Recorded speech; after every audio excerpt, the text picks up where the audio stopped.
right, welcome back. We have 9.1 and we are going to be finding and understanding congruent figures, okay? So name 3 types of angles that are equal to each other. So this was in your notes, okay? 3 different types of angles that when I have 2 parallel lines crossed by a transversal are equal to each other. So go ahead and look at those prior knowledge notes if you need to.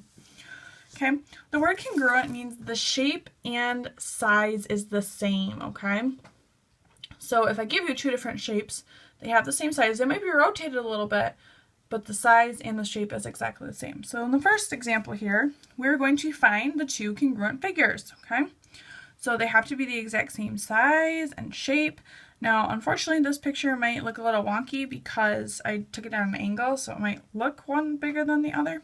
But the closest one we have here, like A and F, are definitely different sizes, right? But they're the same shape. They are both a 1, 2, 3, 4, 5, 6, 7. I'm sorry, heptagon. Okay. If I look at C and E, they are both pentagons, right? But clearly C is smaller than E, okay? Now B and D looks a little bit smaller than B, but again, it's just the angle of my picture, okay? So B and D, they are both hexagons, because they're 6-sided, and they are both the same size, okay? So these are my 2 cute little congruent figures here, all right? Now congruent triangles, when I say that triangles are congruent, they have corresponding parts, okay? Now you've probably seen this before. If you look at this, when I have the 1 leg, it equals this 1 leg here, right? So 1 dash goes with the 1 dash. 2 dashes goes with the 2 dashes, right? And then the 3 dashes goes with the 3 dashes, okay? So, and sorry, you guys probably can't tell the difference between the red and the orange there. But you can see the sides are different, right? So side AB actually equals side LM, AC equals LN, and BC equals MN. Okay, and same with angles, that works also. Okay, let me get a different color here. Whoops, daisies. So 1 dash angle equals the 1 dash angle, so angle A equals angle L. The 2 dash angle here equals the 2 dash angle here. And then the 1 angle with the little dash through it equals the 1 little angle with the dash through it. Okay, so you can kind of see how the corresponding parts equal each other. So we can say that triangle ABC is congruent. So the congruent symbol, you might not be able to tell in this video here, is actually an equal sign with a squiggle over it. Okay, so that's our congruent symbol. They're not just equal, they're congruent, okay? That's what we say. And notice, if you look at this, angle A equals angle L. So both of those are my first letter. And then angle M equals angle B. That's my second letter. Angle C equals angle N. So that's my third letter. So we actually have a very specific way. Whatever you label this one, you have to put this one in the same order of what it's equal to. Okay? Otherwise, if someone were to redraw your triangle, they would label it differently than you. So if you just said this part and gave it to someone else, they should be able to draw the same triangle you drew and show the congruent parts, okay? So that's why it's so important that we label this correctly. So I will be looking for this on a test. This is super important, okay? So for those of you who don't listen to my video, hopefully you rewind, okay, right now and listen to this so that way you know this is very important, okay? And remember, this is the symbol for congruence, okay? Equals with a little squiggle on top. And this is what I just said. Notice angle A is congruent to L, angle B is congruent to M, and so on, okay? So that's what that last phrase was there. All right.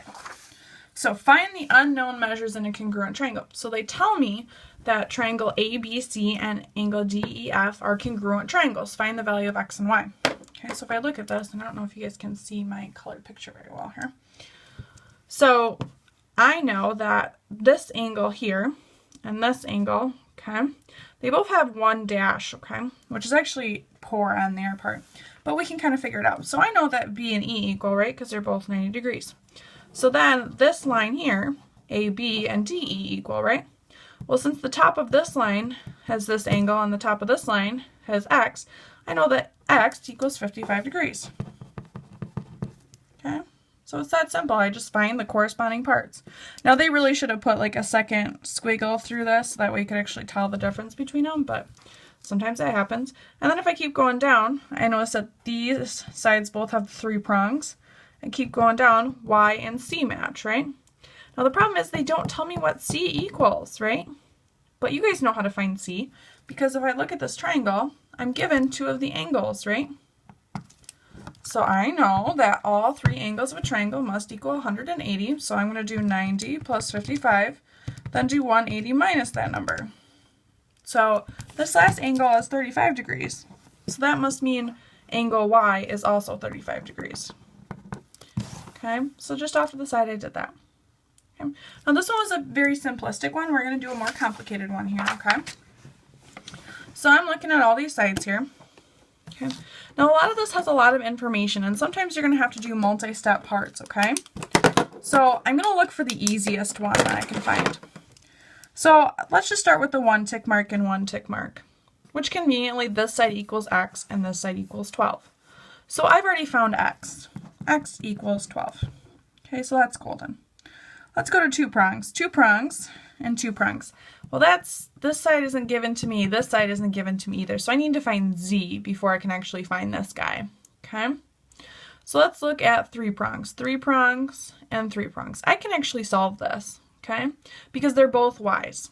So I know that 2y minus 5 equals y plus 2, because they're both this side here. Okay?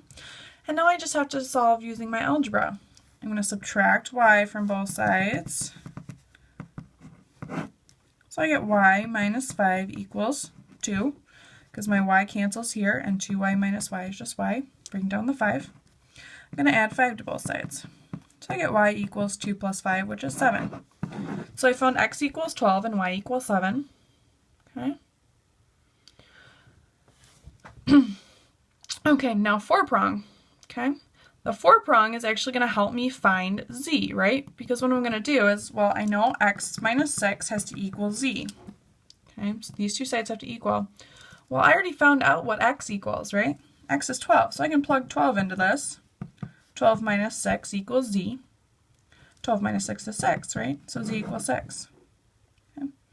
Now I actually kind of did the exit slip for you, but instead of doing what the exit slip actually is, what I want you to do is I want you to find this side length here, okay? What does this actually equal? Not just what z equals, what does that whole side equal, okay? I can find out all the other sides, but just that side. Okay, so your exit slip, 2z minus 2, what does that actually equal if z equals 6, okay? Have a great day. We will see you tomorrow. I will post your homework on the board. I'm not exactly sure why I didn't post it on here. I apologize. We'll talk to you tomorrow. Bye.